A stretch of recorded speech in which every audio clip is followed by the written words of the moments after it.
কিন্তু সকালে উঠেই বাসি কাজ শুরু হয়ে গেছে।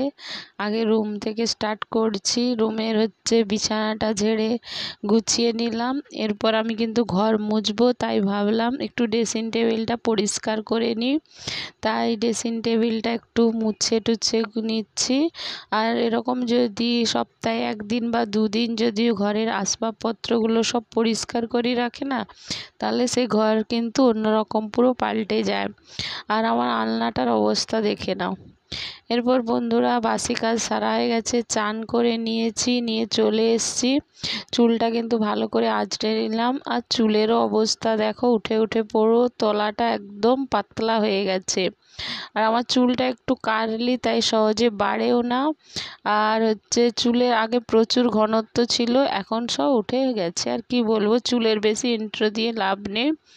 এরপর দেখো আমার হাজব্যান্ডের সঙ্গে আমি একটু কথা বলছি। ছেলে কলেজে গিয়েছে, কখন বাড়ি ফিরবে বা পৌঁছেছে, ফোন করেছে কিনা, তাই আমি ওটা আমার হাজব্যান্ডের কাছে জানতে চাইছিলাম।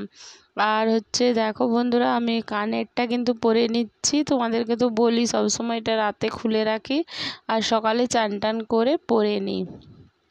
এবার আমি কিন্তু আমার সকালের বাসি কাজ, টিউশন পড়ানো আর চান টান সব মোটামুটি কমপ্লিট হয়ে গেছে। এরপর আমি উপরে ঘরে চলে যাব। আর উপরে ঘরে এই যে ছেলেদের বিছানাটা পড়ে থাকে, বড় ছেলে তো কলেজ চলে যায়, ও গুছানোর টাইম পায় না। আর ছোট ছেলে স্কুল যাও তো, ছোট, ওকে আর কি বলবো, ও তাও মাঝে মাঝে আমাকে অনেকটা হেল্প করে দেয়। আর এ ঘরের বিছানাটা গুছিয়ে নেব। আর বন্ধুরা একটা কথা বলবো, এখন যে দুঃখজনক মুহূর্তটি চলেছে, যে মেয়েটির সঙ্গে এত মর্মান্তিক অত্যাচার হয়েছে, যে আমরা সব ইউটিউবাররা বলছে, আমিও বলছি যে ওই দোষীদের একদম শাস্তি হওয়াটা খুবই দরকার। আর যাতে ও শাস্তি পাক, এটা আমরা সবাই মন থেকে চাই। কেন, আমরাও একটা মহিলা হয়ে আরেকটা মহিলার পাশে কিন্তু দাঁড়ানো অবশ্যই দরকার। এরকম নির্মম অত্যাচার মেয়েটার সঙ্গে হয়েছে। ও হয়তো বাইরে আজকে ডাক্তারি পড়তে গিয়ে ডাক্তারি কাজ পেয়েছে। আমরা আজকে ঘরের মহিলারা ঘরে আছি বলে আমরা হয়তো অনেকটা সেফটির মধ্যে আছি, কিন্তু তাও আমরা বাড়িতে থাকি। কিন্তু একটা মহিলাদের উপার্জন করা অবশ্যই দরকার। নিজের দায়িত্ব নিজে নেওয়া দরকার। কারো উপর নির্ভরশীল করে বেঁচে থাকাটা কিন্তু উচিত নয়। সেই জন্য সব মহিলারা এখন সবাই চাইছে যে আমরা পড়াশুনো করব, নিজের পায়ে নিজে দাঁড়াবো। কিন্তু আগেকার দিনে ছিল অন্যরকম। তখন মেয়েদেরকে একদম কিন্তু বাইরে থেকে বেরোতেই দিত না। উপার্জন তো দূরের কথা, রুমের মধ্যে ঘরে সব সময় থাকবে, কোথাও যাবে না ঘরে। আর ওই জন্য অল্প বয়সে মেয়েদেরকে আগেকার দিনে বিয়ে দিয়ে দিত, দিয়ে এবার শ্বশুর বাড়িতে তারা যেন বন্দি হয়ে থাকতো। এই যে দিনগুলো কেটেছে, এই জন্য এখনকার দিনে সেটা পাল্টেছে। এখনকার মানুষ বুঝেছে, আর অনেক আগেকার মেয়েদের কষ্টটা বুঝেছে। সেই কারণে তারা বলছে, সেই সব মায়েরা বলছে যে না, আমার সন্তানকে আমি নিজের পায়ে যেন নিজে দাঁড়ায় সেরকম চেষ্টা করব। তাই জন্য এখনকার ছেলে মেয়েরা সবাই পড়াশোনা করছে, সবাই চাকরি বাকরি করছে। তাহলে আমাদের দেশের স্বাধীনতা নেই একদম। সেই জন্য আজকে মেয়েটার এই অবস্থা হয়েছে। আর সবাই কিন্তু আমরা মন থেকে আপ্রাণ চেষ্টা করছি যাতে দোষী শাস্তি পাক। ঠিক আছে, চলো তাহলে গল্প করতে করতে দেখো আমার বিছানাটা কিন্তু খুব সুন্দরভাবে আমি গুছিয়ে নিয়েছি। এরপর কিন্তু ব্ল্যাঙ্কেটগুলো পাট করে নেব, নিয়ে এরপর একদম চলে যাব রান্নাঘরে। আমি যদি কোনো ভুল কথা বলে থাকি তাহলে বন্ধুরা আমাকে কিন্তু ক্ষমা করে দিও। আমি হয়তো অতটা গুছিয়ে ভালো করে বলতে পারি না, তবু যেটুকুন আমার মন থেকে এসেছে যে কথাটা, আমি সেটাই কিন্তু তোমাদের কাছে খুলে বললাম। আগেকার দিনের বলতে তোমরা আমার কথাই ভাবো না। আমরা আগেকার দিনের মেয়েরা, আমরা কিন্তু কোনো স্বাধীনতা পাইনি। আমরা অল্প পড়াশুনো করেছি আর আমাদের বাবা মা আমাদেরকে বিয়ে দিয়েছে। সবাই কেমন আছো? আশা করি সবাই খুব খুব ভালো রয়েছে। আমিও তোমাদের ভালোবাসায় ভালোই উঠছি। তো আমার ভিডিওগুলো কেমন লাগছে সবাই একটু কমেন্ট করে জানিও। আর হচ্ছে এখন ঘড়িতে বাজে কিন্তু বেলা 10টা। এখান থেকে ভিডিওটা আমি শুরু করলাম। তো চলে এসেছি তোমাদের সঙ্গে গল্প করতে। তো সারাদিন কি করছি না করছি তোমরা কিন্তু দেখতে থাকো, ভালো লাগলে লাইক করে দিও, পাশে থেকো। আর যা কিছু করছি সবই তোমাদের ভালোবাসায় আমি সব কিছু করে উঠছি, এটাই চাই। আর তোমরা একটু পাশে থেকো, তাহলে অবশ্যই আমি এগিয়ে যেতে পারবো।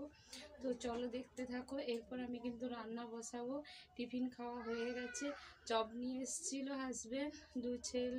বড় ছেলে কলেজ চলে গেছে, আর ছোট ছেলে চপ দিয়ে মুড়ি খেয়ে হচ্ছে স্কুলে চলে গেছে। আর হাজব্যান্ড হচ্ছে এক্ষুনি চপ দিয়ে একটু পান্তা ভাত ছিল খেয়ে নিল, আর আমি অল্প করে চিড়ে ভাজা খেয়ে নিচ্ছি। এরপর রান্না বান্না করব। কি রান্না করছি চলো দেখতে থাকো। এরপর দেখো বন্ধুরা, আমি ছাদে আজকে হালকা রোদ বেরিয়েছে, যেটাকে মিষ্টি মিঠে রোদ বলে। আর হচ্ছে ওই রোদে আমি জামা কাপড় হালকা শুকনো, এগুলো কালকের কাঁচা, হালকা আধো শুকনো হয়ে গেছে। আর ওইগুলো এবার আমি মিলে দেব।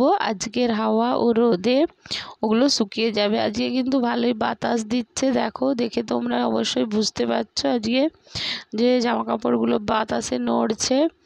আর হচ্ছে একটু গায়ে বেশ সুন্দর মিঠে মিঠে বাতাস দিচ্ছে। তাই আমি সব জামা কাপড়গুলোকে সব মোটামুটি রোদে মিলে দেবো। গামছাগুলো এই বর্ষাকালে ভেজা থাকলে ভীষণ গন্ধ করে, তাই জন্য গামছাগুলো রোদে শুকনো করা অবশ্যই জরুরি। এরপর তো তোমরা জানো আমার রান্নাঘরের অবস্থা। এই যে দেখো বন্ধুরা, রান্না করতে করতে রান্নাঘরে বসে রয়েছি। ওইদিকে দেখো রান্না হচ্ছে, একটা তরকারি বসিয়ে দিয়েছি। আর এইদিকে ওখানটায় এত মাঝে মাঝে বর্ষার জন্য তো একটু হয়তো জ্বালানিগুলো ভিজে ভিজে খুব ধোঁয়া হয়, সেই জন্য মানে মাঝে মাঝে চোখ প্রচণ্ড জ্বালা করে, তাই জন্য ওখান থেকে এখানে এসে একটু বসেছি। আর এইদিকে বৃষ্টি হচ্ছে, তুলে দাও। এই দিক থেকে হ্যাঁ একটু মাঝে মাঝে বাতাস আসে, ওই জন্য একটু বসি, গায়ে হাওয়া লাগে। আর দূরে সবসময় উনুন গোড়ায় বসতে পারা যায় না, প্রচণ্ড গরম লাগে। আর মাঝে মাঝে বুকের কাছটা শরীরটা আইঠাই করে ওই গরমের তাপে, ওই জন্য মাঝে মাঝে রান্না বসি দিয়ে এখানটায় একটা চেয়ার রাখা আছে, চেয়ারে বসি, তাই জন্য ভাবলাম তোমাদেরকে একটু শেয়ার করি, গল্প করি। তো চলো দেখতে থাকো। আজকে রান্না বলে দিচ্ছি, ভাত, ডাল, আর কুঁদরি আলু পোস্ত, পটল ভাজা, আর কালকের মাছের ডিম রাখা আছে, ওইটা একটু ভেজে নেব। তো চলো পাশে থেকো। আমার কিন্তু সব রান্না বান্না কমপ্লিট, আমরা কিন্তু খেতে বসে পড়েছি আর খেয়ে নিচ্ছি। আজকে রান্নাগুলো কিন্তু দুর্দান্ত হয়েছে। আজকে কুঁদরি পোস্ত হয়েছে, ডাল হয়েছে, পটল ভাজা হয়েছে, আর কচু ভাতে দিয়েছি। এই দিয়েই আজকে খাওয়া দাওয়া শেষ করলাম। আর আজকের মতো ভিডিওটা শেষ করলাম। টাটা বন্ধুরা, সবাই ভালো থেকো, সুস্থ থেকো।